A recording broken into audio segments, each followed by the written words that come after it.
Thank you all for being here today, and it's my pleasure as Philip Lymbery, Chief Executive of Compassion in World Farming, to welcome our guest today. And our guest, of course, you know him very well, or you wouldn't be here, but let me tell you, he is a naturalist, television presenter, writer, photographer, conservationist, campaigner, filmmaker, and one of Britain's favourite naturalists. He's known for his environmental work and, more recently, his animal welfare activism. Television credits: Spring Watch, Autumn Watch, Really Wild Show, and of course, author of the very compelling memoir, Fingers in the Sparkle Jar, voted the UK's favourite nature book. Please, a big welcome to Chris Packham.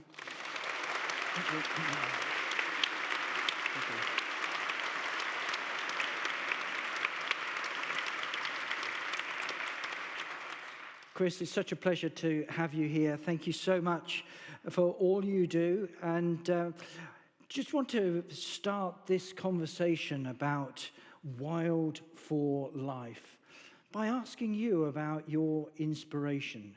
And if I may, let me just write what's on the inside cover of Chris's book. An introverted, unusual young boy, isolated by his obsessions, and a loner at school.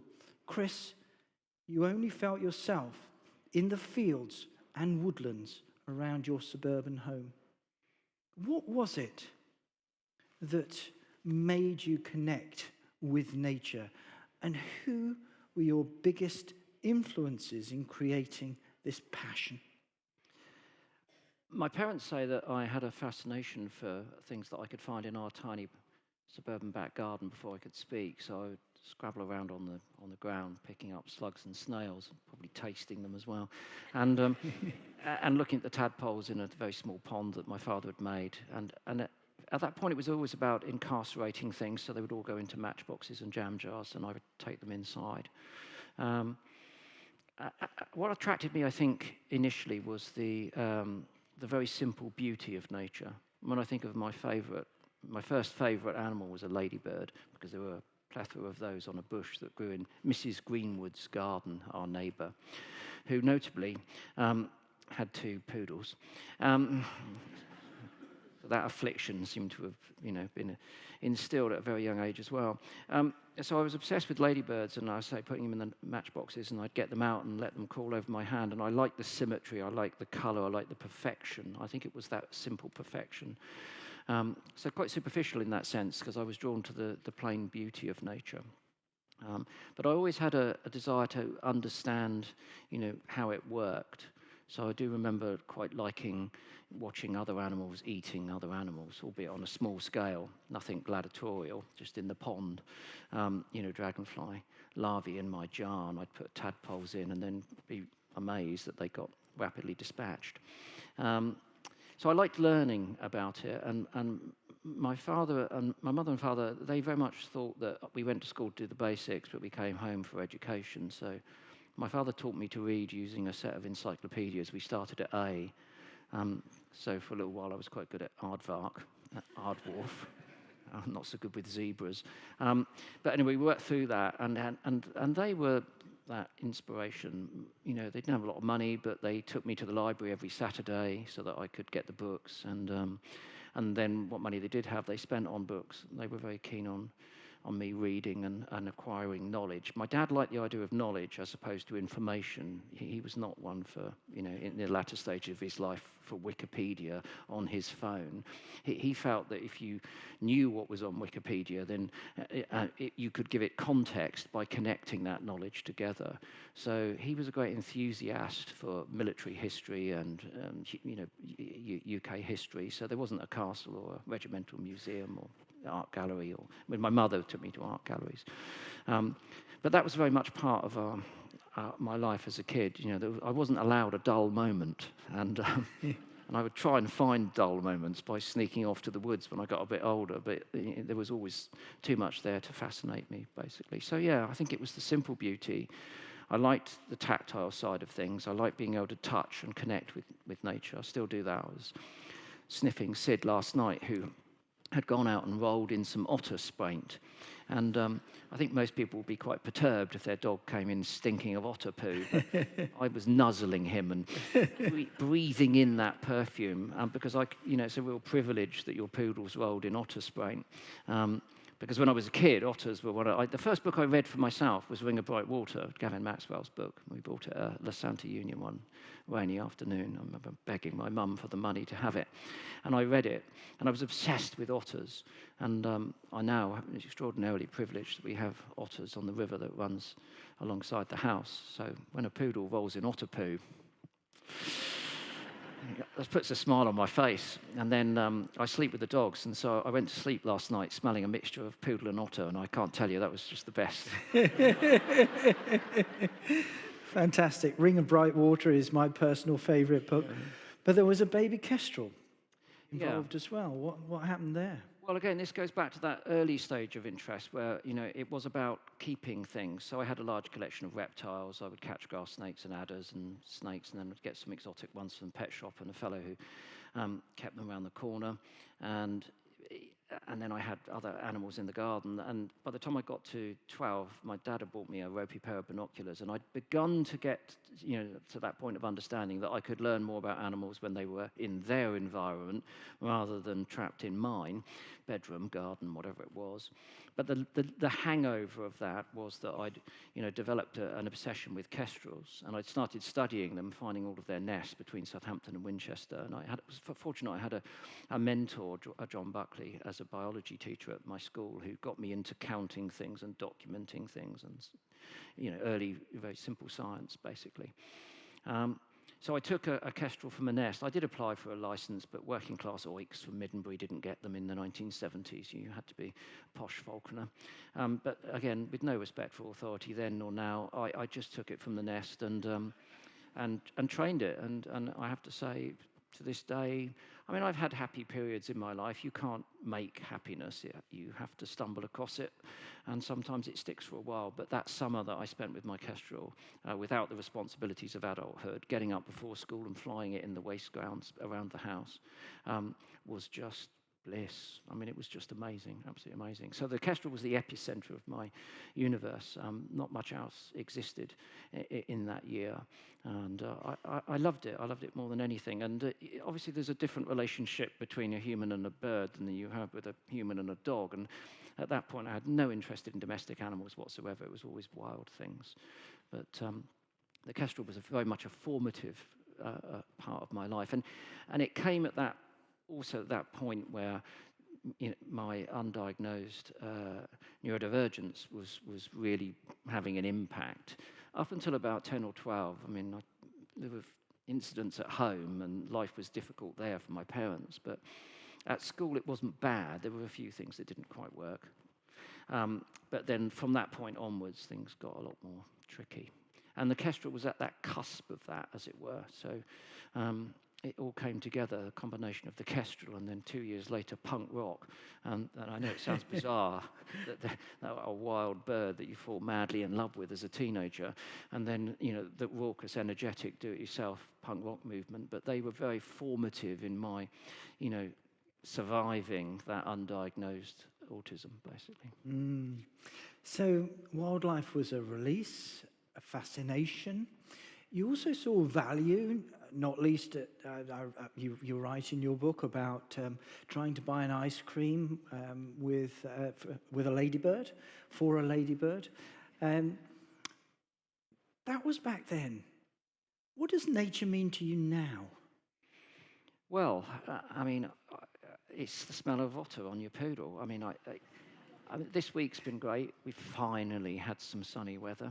And I saw a brimstone butterfly, and I thought about it. And the anticipation that I had for seeing the butterfly, which I have every year because I like bright yellow things, brimstone trainers, I was thinking about that for days whilst it was raining and miserable, and I was thinking, but this is the time when I'm going to see that first male brimstone of the year, and it's like a spark, that sulphurous spark that really lights up the dun hedgerow, and I was thinking about it for days, and then it finally got sunny, and then I didn't see one, and then I went out and saw brimstone, and I just stood when I was a kid, I just stand there looking at it and thinking, wow. I didn't study it. I wasn't close to it. Didn't, look at its anatomy. I just felt its colour and that spark of brilliance, and I find it uplifting. I mean, I get literally a physical response from that. Bird song's the same. I go into the garden and I listen to song thrush, my favourite song, and I like the repetitive nature of it, which I quite like monotonous things. Yeah, and I just go and sit, and it's an absolute therapy just listening to song thrush and listening to all of those phrases. And what I like most about song thrush is the silences in between, because again, it gives you that chance to build the anticipation. So it does a little repeat part of its song, and then it stops, and then you're thinking, oh, what's the next bit going to be? So I think there is that still very visceral response to it. And I don't mind picking it up and scratched and stung and smelling it. And I consider that as part of it, And I like, where appropriate, sort of touching it and feeling it, if you know what I mean. So yeah, there's that. However, whilst I've been culturing that, and as many people do, that very close connection to nature, and fueling the fascination to try and understand it as best we can in one lifetime, obviously, ours are the generations that have grown up through that period of recognition that it's in deep trouble. And that adds another value to it. And again, we were speaking earlier about lesser spotted woodpecker, which I've been listening to this week, and that's a bird that's become rare in our lifetime. And so there's a cachet there. And now I wonder, sometimes it's not about my own mortality. I don't imagine if I'm going to live until next year to see a brimstone, but I do look at things and listen to things and smell things sometimes and think, is this the last time? Because this is fading fast. And that has had a quite significant impact on my psyche. Because I feel a duty and a responsibility to do everything I can to try and protect it, So I don't want to lose it. I don't want it to be lost at all. I mean, I looked at a tree the other day, and I just sort of thought, it was going in a park in London. I was just standing there waiting for something, and I looked at this tree. It was a really nice shape, and I just sort of thought, do you know what? That doesn't exist anywhere else in the known universe, that tree. There's nowhere else we know that there's life, let alone complex life. I mean, there might be, but who cares? We don't know about it at this point. We can't bank on that. And I just sort of think the value of that is just profound, absolutely profound. And we have a duty and a responsibility, I feel, to nurture an organism, tree, which lives for hundreds of years. And ours is only a tiny part of its life history. And so surely we have a duty to make sure it survives. I don't know, I suppose it's a conscience. My conscience is compelled to do what I feel is the right thing, which is look after it. Absolutely. And like so many of us in this room, we're close to nature. I mean, we're both bird enthusiasts. And there's a danger that conserving nature gets seen as doing something for bird watchers, keeping their hobby alive. Why is nature important? Is there a bigger reason? Well, I mean, the problem is that we have separated ourselves from nature. We see ourselves as a separate part, above it. We're detached from it. We no longer see and understand that we are intricately entwined, just as we look at the ecology of woodland, and we might talk about our oak leaves opening and our moth caterpillars eating them and the blue tits eating those, and then the sparrowhawks eating the blue tit. There's the fundamental ecology, or the garden pond. We've clearly forgotten that we are part of that ecology. We are living in a closed system of one planet, and that, I think, is our biggest problem. But then we reinforce that. I make programs such as Springwatch, and we talk about UK wildlife in isolation. It's siloed. It's almost as if it's become an exhibit in an art gallery. And tragically, in my lifetime, we've gone from having an expectation of seeing nature all around us. I mean, many of the species of butterfly that I would now travel to see, if I felt compelled, I used to see in my back garden. in Southampton. There wasn't a special garden, it was tiny. And we've, I think, forgotten that we should have an expectation that nature should flourish all around us. And as naturalists, you and I have been guilty of this today. We've talked about our favourite nature reserves. And we go to nature reserves to have nature, like we go to art galleries to have art, or we go to museums to see old stuff. But nature didn't ought to be like that. It's not a painting on a wall. It's something which is functional. And without that function and the resilience and stability of those ecosystems, we will not survive. And I think that that's something which we've forgotten. And people say naff things like, well, it provides the air that we breathe. And I say that, ecosystem services, Earth provide all the food. It comes out of the soil, and we drag it out of the sea, and we eat it on a daily basis. And that's the way that I think, again, we need to work harder. Every day, if we're fortunate, and thankfully most people in the UK are fortunate to eat every day, perhaps not to have a choice over what they eat, but they do. When you put that into your mouth, that's it. That's that connection made instantaneously. So nature isn't just about birding. And when we talk about the need to protect it, we're talking about food security, food scarcity, food prices, cost of living. We're then talking about if there's spikes in food prices so that it becomes unaffordable, or there are shortages of food, we're then talking about issues of national security. Because when food runs out, people don't behave very well. I mean, when toilet rolls ran out, people didn't behave very well. I mean, and we know what happens when, well, she didn't. Marie Antoinette didn't say let them eat cake, but she's famed for doing so. And it started a revolution. And food is nature.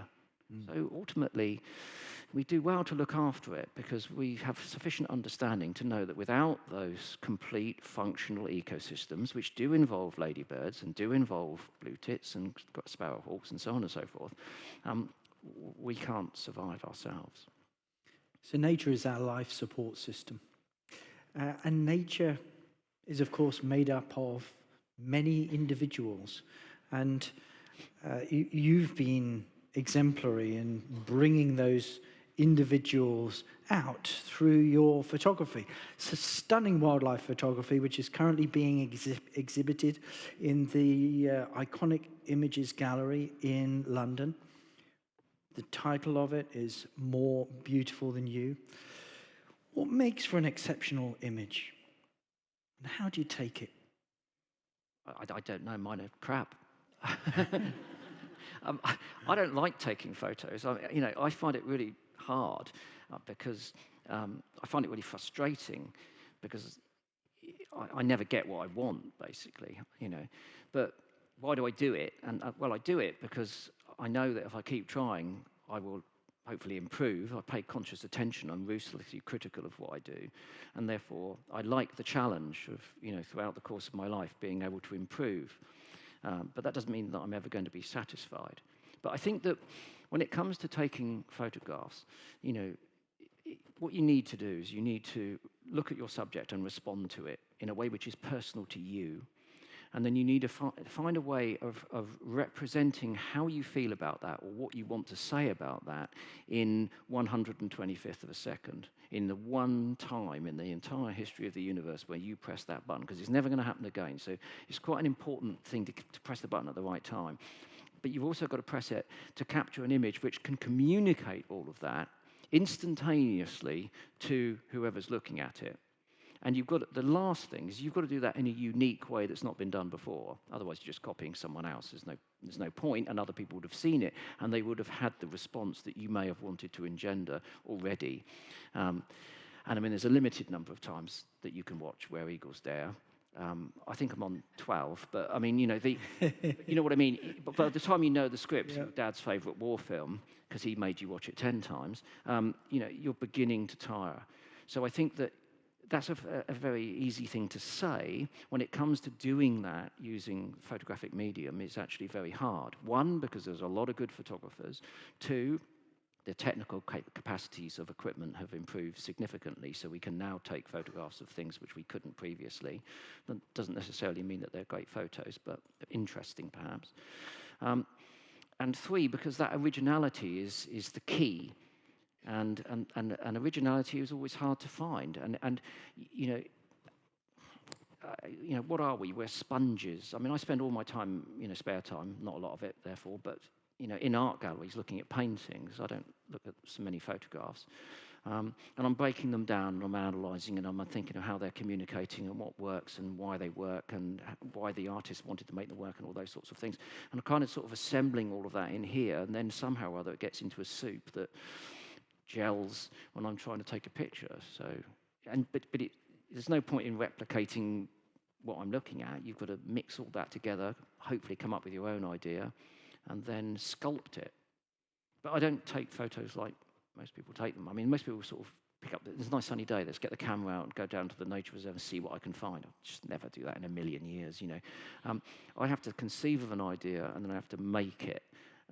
That doesn't mean that I won't go down to the nature reserve, but I'll go down there between 7:30 and 7:40 when the light is absolutely right on that tree, and I would have baited something to come into that spot, and I would have got that angle right, and then I'd have got my scissors out and trimmed the reeds out in the background, because they're going to be little bits of out of focus reed in the background are going to absolutely ruin it. So for me, it comes back to that control. It's very much about taking as much control as possible so that I can, manipulate, not physically, but manipulate that image to communicate most effectively. So, yeah, as you can tell now, it's a ruthless process, which is exhausting and not very rewarding. I hear you as a budding wildlife photographer. I hear your crafting of the image. And of course, what you bring out is that in each wildlife picture, each picture of an animal, there is an individual. And behind every farm gate, there are individuals. Thinking about your beautiful dogs, Sid and Nancy, what have they taught you about living with other species? Well, I think I'd like to say that everything that I put into a matchbox and a jam jar and a tank and a cage taught me something. Tragically, as a kid, a lot of those animals paid with their lives. They, got left in the sun on the windowsill, all those tadpoles. That smelled funny. Not to the tadpoles. But I think that, there is that sharing of that moment. And there's always an intrinsic value. And one of the things I like about now keeping dogs, poodles, is that it's a central part of my life to make sure that they are the happiest, healthiest, long-lived dogs on the planet. And I think that good owners, that's what we all try to do.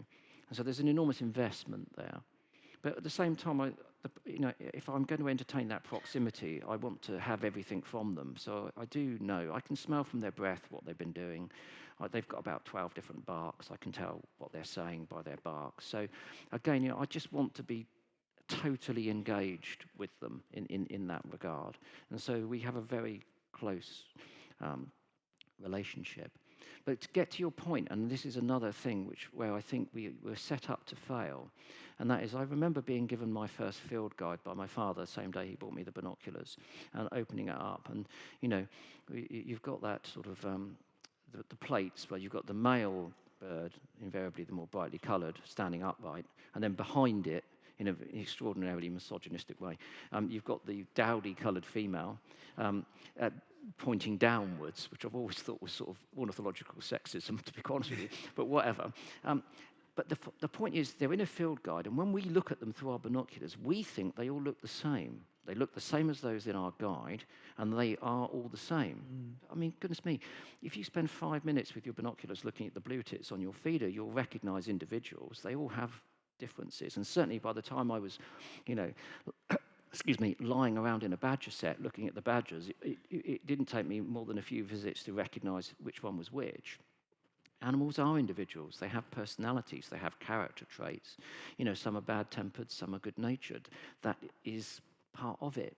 And that's another thing where I think that we depersonalize them, and particularly with farmed animals, and we think that they're basically just cloned units or something. And that, in a way, I think many people use that as a form of protection, because whilst they may acknowledge that their dog has a personality. They don't want a pig to have a personality because they're going to go and buy a slab of it in a supermarket and eat it. But the reality that you and I know is that that pig does have a personality, every bit as varied and interesting as your dog. And so I think there's a degree of reticence for people to accept that everything that lives is different. Absolutely. And so each animal is different. They are sentient beings. That's what we're touching on there. And what you and I know through our work, not least through Compassion in World Farming, is that keeping sentient creatures in factory farms is not only cruel to those animals, but is also a major driver of the decline in humanity's life support system, the environment. But that doesn't get such an airing out in the big wide world. Why is that, Chris? And what do we do about it? Well, you're absolutely right. I mean, we talk about climate breakdown. I do. I don't talk about climate change because I think language is important. If you say climate change, then the change could be benign. It's not benign. It's devastating. It's going to get worse. So it's breakdown. So when we talk about climate breakdown, we're immediately drawn to parts per million of carbon dioxide. And then we think about the most obvious source of those, which, in our lives, the most accessible and visible, which is perhaps transport or electricity generation. So it's fossil fuels. And most of that conversation, when we talk about it, is about fossil fuels. So even our government, which has been striving through its Climate Change Act and carbon budget delivery plans, net zero, whatever, to reduce the amount of carbon that we emit. And it's done, the figures are cooked, so don't believe the 50%, but there's good sort of data to suggest that we've made a 28% improvement when it comes to reducing carbon for generating electricity. So we got rid of coal, we've been reducing gas and oil, and we've invested significantly in wind and now increasingly in solar. So that's all good. That's all good news. Not quite as good as they'd like to have us believe, but nevertheless, that's not failed to acknowledge the fact that's good. However, when it comes to transport, we've only scored about 11% success. And when it comes to agriculture, 3%. So, and agriculture is potentially producing 30% of the greenhouse gases. So we're not even talking about biodiversity at the moment. We're just talking about greenhouse gas emissions, methane, carbon dioxide, and that whole cycle of producing food. And yet we've only made a 3% inroad in dealing with that. And so that's an entirely unrealistic approach to trying to manage our carbon neutrality in the UK. And I think that the fact that that is sidelined is extremely dangerous because alongside that, we know that agriculture is the leading driver of, well, this is your book, and I should say Philip wrote an excellent book, still very valid, called Dead Zone, published 3-4 years ago? 2017. 2017. Doesn't time fly? It was the same year as your book, Fingers in the I remember Sparkle sitting in the Jar. farm reading it.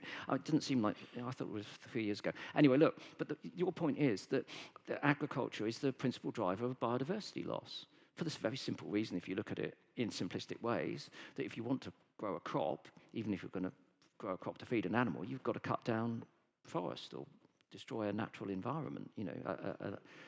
So as a consequence of that, whether it's here in the UK or overseas, agriculture is the leading driver of biodiversity loss. And we've already talked about the fragility of nature and our dependence upon that. So it is crazy that we are not addressing the impacts of farming, particularly when we have a suite of tools, energies, technologies, and abilities to change the way that we farm so that it can be far more sustainable and compatible with reducing our carbon targets, meeting our carbon targets, and also improving the lot of biodiversity. But it doesn't get on the agenda. And I think one of the reasons for that is that people just, I've heard it in government, we can't afford to upset the farmers. Well, it's not about upsetting the farmers. It's about devising farming policies and supporting those farmers through a transition so that they can implement those new policies, which we can try and test, and we can therefore move forward. But It doesn't happen. There's a pervasive fear about talking. I mean, even the State of Nature reports, the last one was drafted by the RSPB, and to be quite honest with you, large sections of it are really mealy-mouthed. You know, they talk about changing our diet because they didn't have the guts to write eating less meat and dairy, because that's what we all know what to do. But why can't people just spell that out? It's not an opinion. This is, something which has been rigorously studied, qualified and quantified by everyone from the Climate Change Committee to the IPCC and scientists all over the world. There's no ambiguity about it. Just write it down, for God's sakes.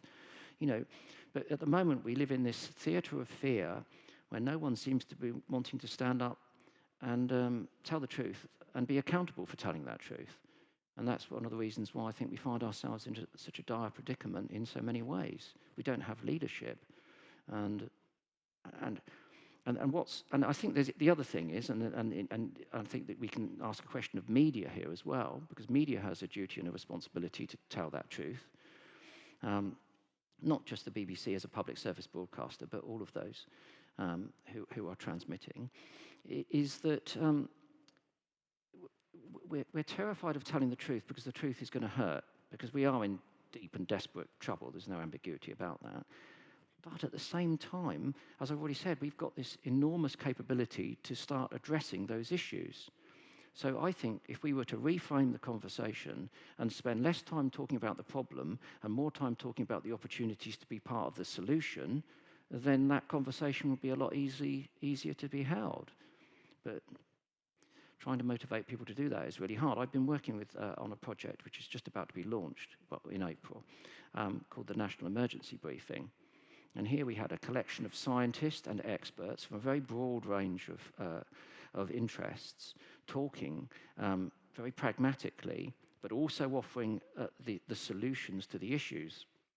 And again, everything from nature loss, climate breakdown, extreme weather, predictable things, but then national security, human migration, cost of living crisis, energy security, all of those things which impact us on a daily basis because they impact the cost of living on a daily basis. So the conversation there has changed, and we're trying to bring all of those larger existential things home to roost in supermarket aisles and in the front rooms of the people who live here in the UK. And I think reframing that conversation, as I say, so that people are in a position to understand that when an opportunity arises for them, may not arise at the same time for everyone, got to be tolerant, patient and kind about that, but when it does arise, we've already kind of got ourselves in the state of mind that we can take it. And that could be eating less meat, getting an electric vehicle, it could be anything. But focusing on those, sometimes short-term solutions, sometimes long-term solutions is really important. Language is important, and I think we've got to be, we've got to be better at telling the truth, and we've got to be better at presenting those opportunities to people and making them real. There's no very well saying we've all got to drive electric cars. A lot of people can't afford to go and buy a new electric car.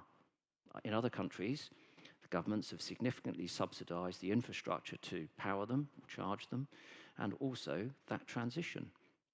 No bold leadership. We need people who are thinking about, the next 50 years, not the next 5 minutes and the next election. Indeed.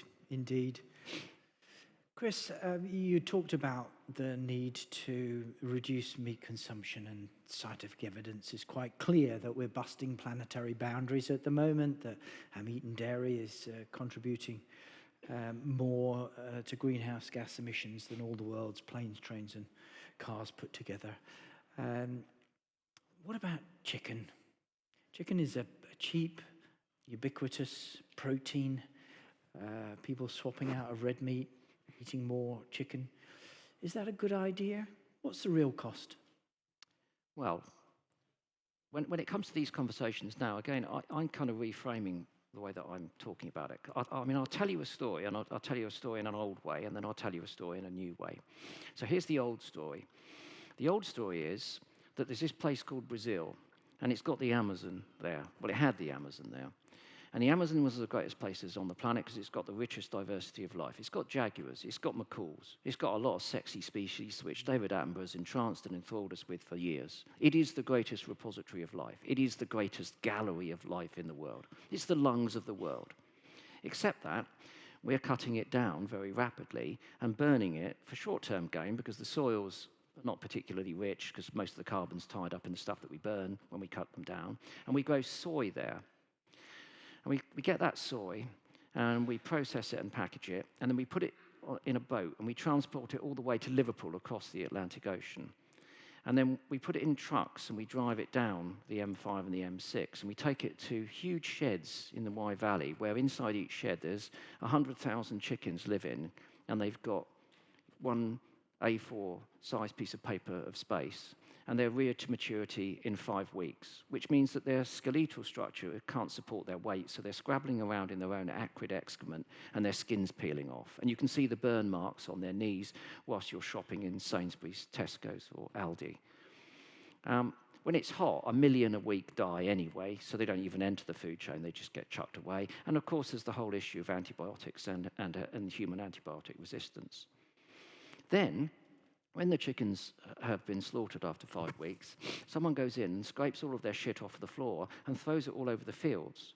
And now, because we have extreme weather events, it washes off the fields into the River Wye, which is ecologically dead. And that's the circle of destruction.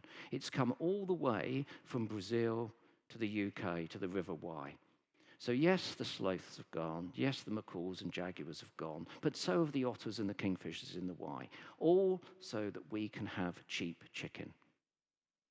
Chicken is too cheap.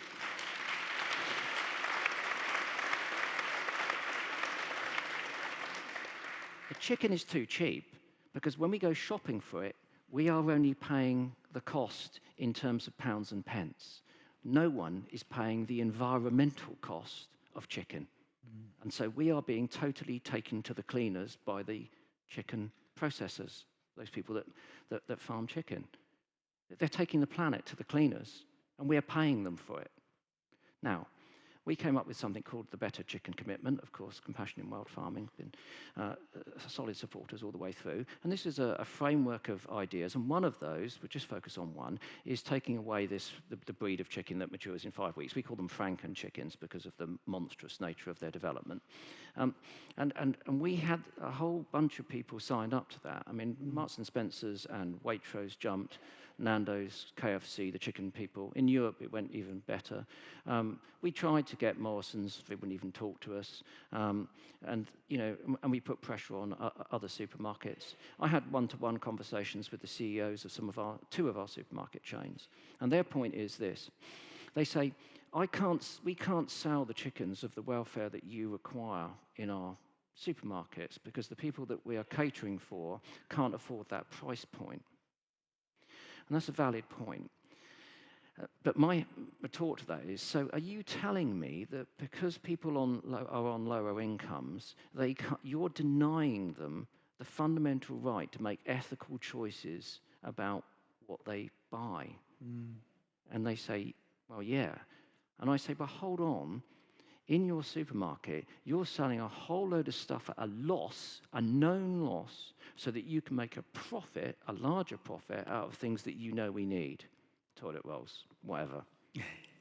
And that's the way the supermarket sales structure works. So my argument to those two people was, look, go for the higher welfare chickens, sell them at a price point that your customers can afford so that they can still be in a position to make ethical choices about what they eat and how that food is produced.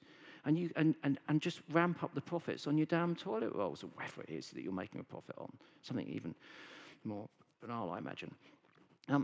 But it doesn't happen. And it doesn't happen because we're still locked into a system where capitalism, money, is king. And as you're about to tell us, unfortunately, whilst we did have a number of retailers, Nando's, KFC, McDonald's. I mean, how many in total? 17, was it? 18. So, yeah, there were 18 major brands, including KFC, Nando's, and Burger King, that have stepped out of the Better Chicken Commitment, backtracking on their promises on higher welfare breed, apparently on environmental grounds. I mean, what's your message to them? It's absolute bollocks. It's nothing to do with environment. It's to do with money. It's to do with their shareholders. And the reason they're backing out is because they can. And we've moved into an era now, which you might call it the post-woke era, where they think they can do what they like because they're not going to get any pushback. And alongside that, we've got other issues in the post-woke era where if we do get angry about things, we can't even protest properly because they've changed the protest laws that I don't know if I can stand outside Nando's wearing a T-shirt saying, something rude about Nando's. I was about to swear then, but, fuck Nando's. Basically, but am I going to be arrested and incarcerated? I mean, we're living in a very difficult period where people don't know how far they can go, and these people are taking advantage of that. So they've reneged on something where you and I and enormous numbers of people have worked really, really hard over long periods of time to lobby, influence, talk sense to people to make the right decision. And let's be fair, they were making the right decision. They were moving in the right direction. But now they've got the freedom to go backwards. Of course they're going to do it, because all they're interested in is the money for their shareholders. It's absolutely abhorrent. No one should shop in those things. Look, everyone talks about protest, and it's one of the things that I'm very keen to address. I think we have a fundamental right to peaceful protest, and I do see that as being impinged upon at the moment. And my lawyers and I are doing various things to try and challenge the government's laws over this. Not proving very easy, but we're working at it. Ultimately, you don't need to glue yourself to anything. You don't need to throw soup over any paintings. The most powerful tool for protest that you have is the pound in your pocket. If you don't spend it in KFC, they will change. Use that pound. Stop buying stuff that is costing us the earth.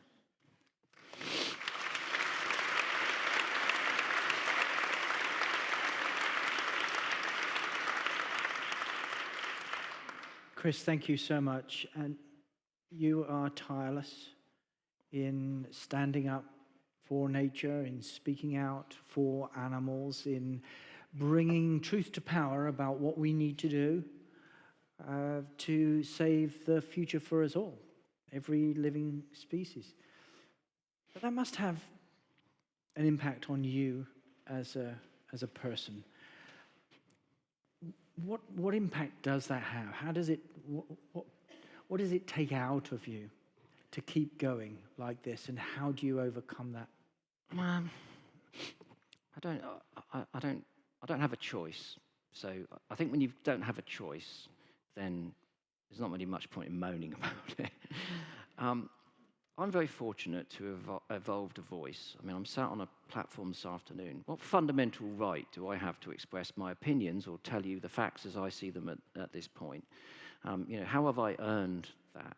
Well, I've earned it, I hope, through, broadcasting and telling people the truth about the natural world, trying to get them to develop a deeper affinity for that. I always use science as my foundation, not an opinion or an emotional response, although that's equally valid at times.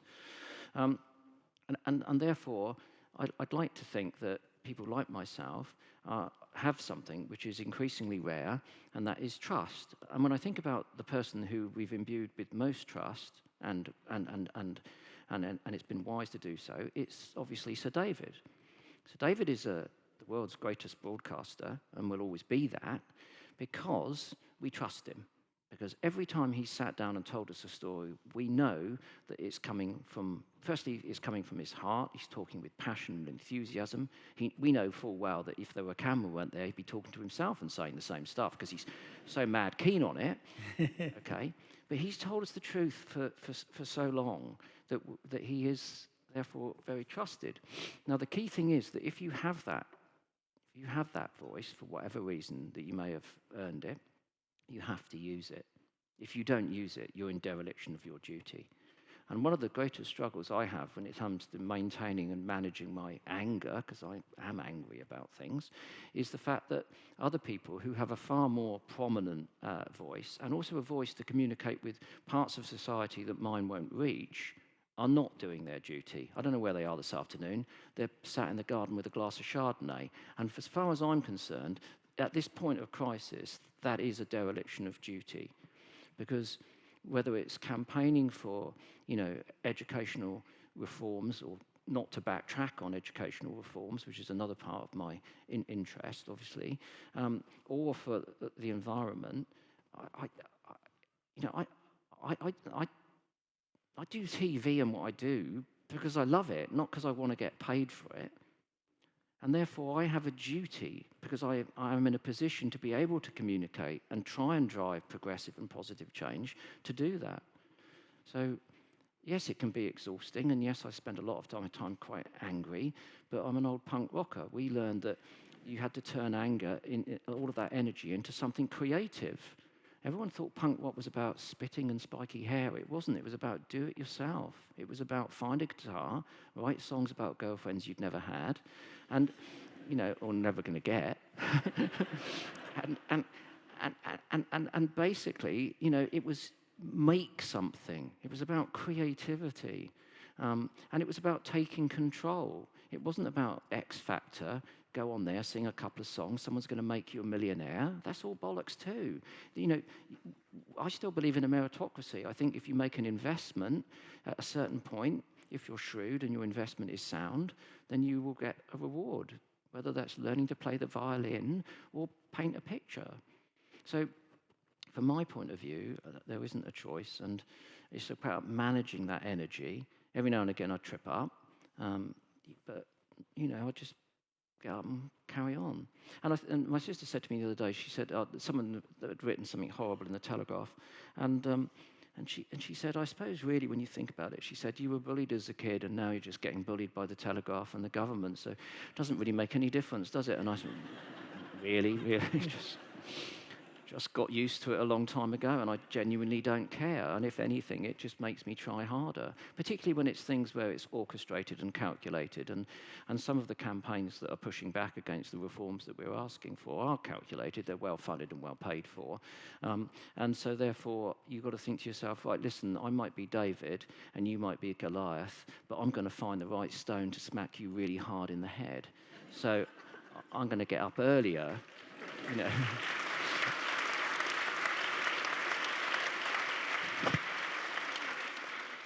I'm going to get up earlier tomorrow and look for that stone. That's the way it works, really. I've said it before, and I'm not here to make friends. I'm here to make a difference. That was, that unfortunately became my destiny some time ago. I've no complaints. I'm not complaining at all. I don't get any violins out. I quite like it. I'm a combative person. I don't mind conflict, and I certainly don't mind conflict when forgive me because this is going to sound bordering on arrogance, but again, be aware that I make my decisions based upon firm science. I don't mind fighting when I know that I'm right, and it's not Chris Packham being right. It's the facts that I'm presenting being right. So, and that, of course, is always empowering. So briefly,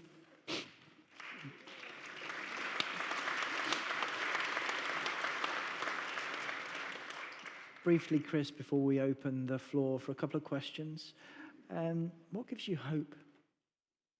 What gives me hope? That brimstone, smell of the otter, the fact that those simple things can be so transformative. I can smell it now. I can imagine the smell of that.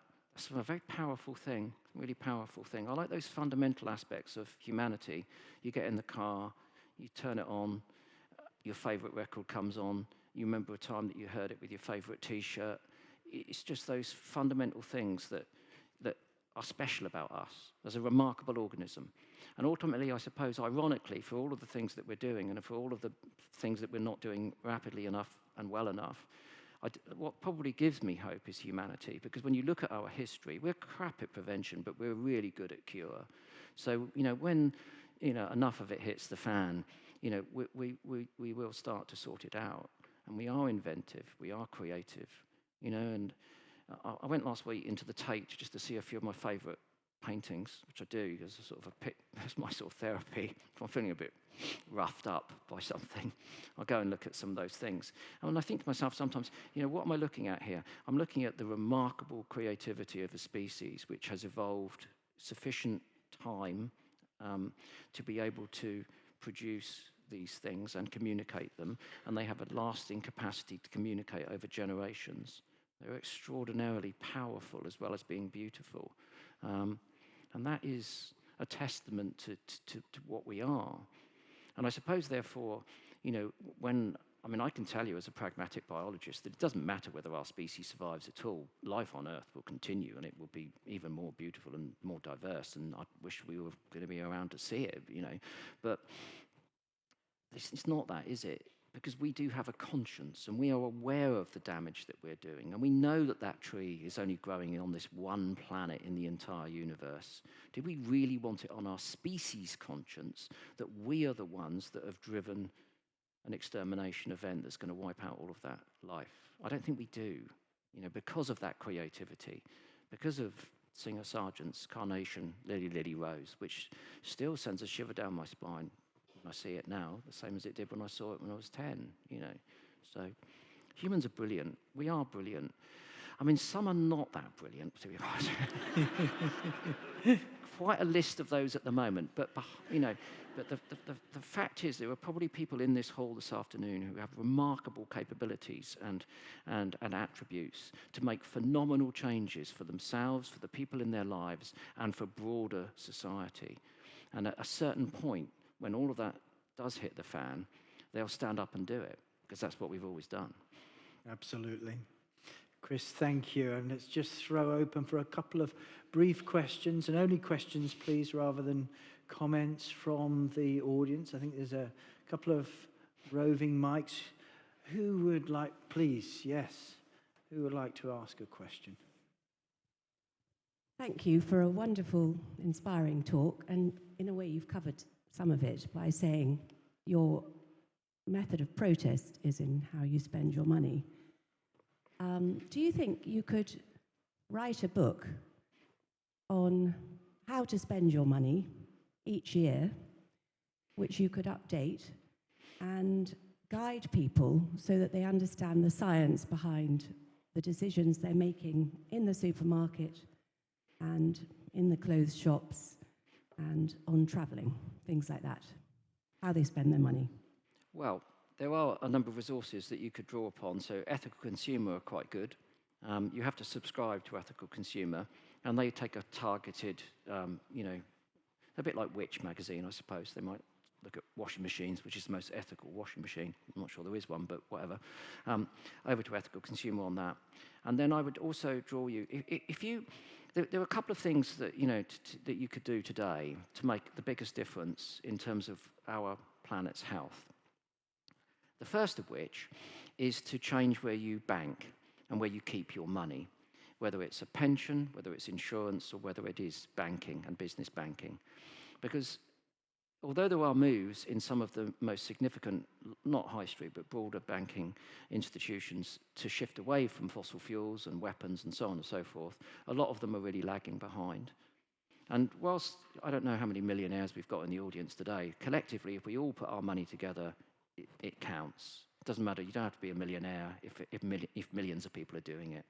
So if you want to have the greatest impact in terms of reducing your carbon footprint, I know it sounds really bizarre, but the measured way of doing that is changing where you keep your money.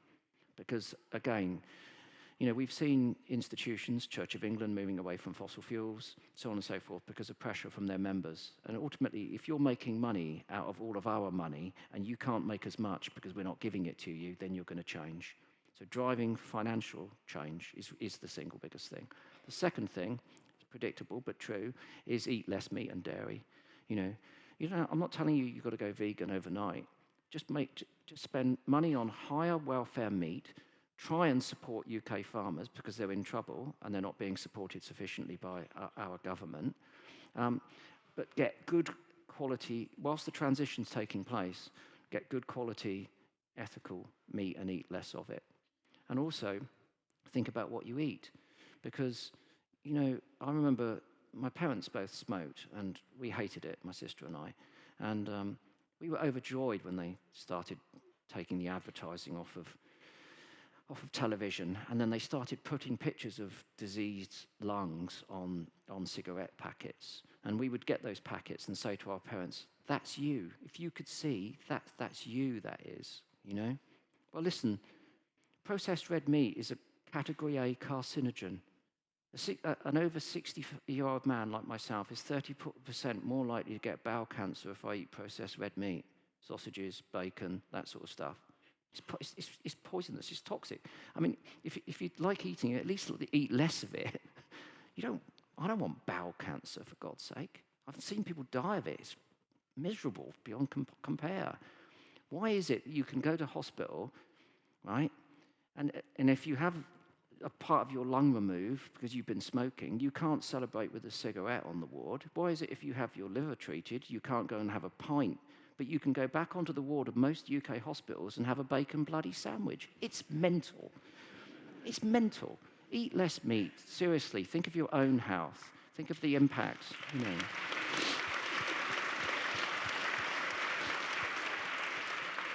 Thank you, Chris. And time for another question. Looking on this side of the audience, please, sir.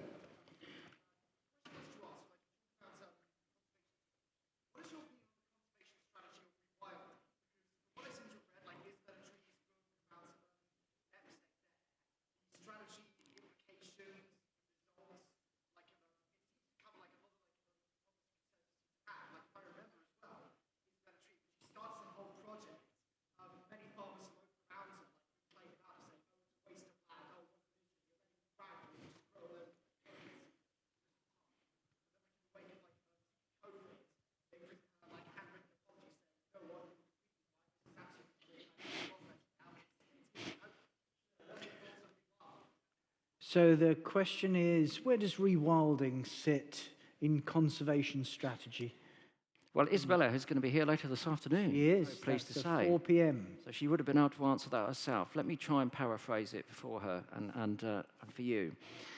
It's part of a portfolio of conservation techniques that we need to employ more rapidly and broadly. NEP is a paragon of excellence when it comes to rewilding. There are any number of species, turtle dove, nightingale, purple emperor, which have increased there. But rather than focus on individual species, we can talk about the resilience of those communities and the impact that that will have on people living in those communities. So it works. It's horses for courses, isn't it? If we rewilded every acre of the UK, we'd have no food. But there are parts of the UK where food is produced extremely inefficiently, and therefore rewilding those would be the way to go, and that's what we would intend to do. Interestingly, I was talking to someone on the way here today about a farmer who farms in a very technologically accomplished way in Hampshire. He measures the soil every 5 meters of his square, 5 meter square of his farm is measured. He measures the soil, he looks at the drainage, he looks at the nutrients that are available, and he calculates precisely which parts of the farms that he looks after are profitable. And those 5 meter squares which are unprofitable because they're shaded or they're poorly drained or they require too much fertilizer and so on and so forth, he's taken out of production. Why would he waste money pumping chemicals, nitrogen, et cetera, into those? So very skillfully and using very much cutting edge technology, he's identified quite large parts of the farms that he manages which are not profitable for producing food. And he considers wildlife, albeit ironically, as a yield, because he can offer that yield by making the rest of his farm more profitable. So there are a plethora of ways that we can integrate rewilding with contemporary farming without impinging on our capacity to produce enough food for us to eat. That's it. And we know, and as I said, we know that it works, but we just need to get on with it, because our model for conservation in the UK cannot be deemed a success when the state of nature reports tell us that most of our principal habitats and species are in decline and 6% of them are in danger of extinction. So conservation as we've been employing it hasn't worked. That's the bottom line. So we've got to change now. The model didn't work, and it's certainly not fit for contemporary practice. So let's rethink and let's start acting differently, rewilding being part of that. And so, Chris, in summing up in 30 seconds, bringing about a compassionate, nature-friendly future, what can we all do? What's the one thing you'd like us to take away from this discussion? I think the one thing to recognise is that we all have a voice, and we all have power, and we all can take joy from using that voice and that empowerment. I think that all too often we imagine that things are beyond our scope of impact. And what I hear sometimes is people saying, I can't do anything, I'm just a drop in the ocean. But then my retort, stolen from Cloud Atlas, is what is an ocean but a multitude of drops? There are opportunities there for us to all, at different times in different ways, to be part of a solution. And it makes us feel good. So do something positive. Change your bank. Triodos, I'm not advertising, I'm not paid up, I can promise you, are the only truly ethical bank that you can access in the UK. There are others which, have attributes. It takes you about 3 minutes. You can do it on your phone. Even if you just did one of your bank accounts, you don't have to do it all. That's real progress. And when you do that, you've done something meaningful and you feel good about it. And when you feel good about it, you sit on a stage or you sit around your dinner table or at the kitchen table and you tell your friends and family about it, and they feel good about it and they do it. And you're not a drop in the ocean, you're part of the ocean. And as soon as we get the waves moving in the right direction with sufficient leadership, then that ocean will roll onto the beach and make a difference. So be part of that solution. We're all important. This is our time. This is humanity's time. This is our last stand. What do you want to do? Sit back and watch it happen? Or just get up on the hill and get ready for the fight? Chris Packham, thank you so much. Thank you. Thank you. Thank you. Thank you.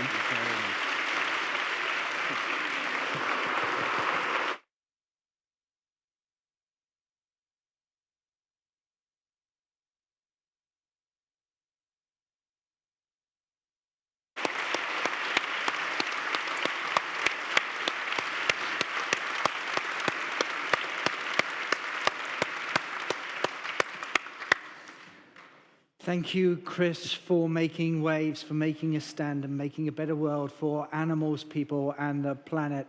I think now we are opening for a book signing for Chris's brilliant books.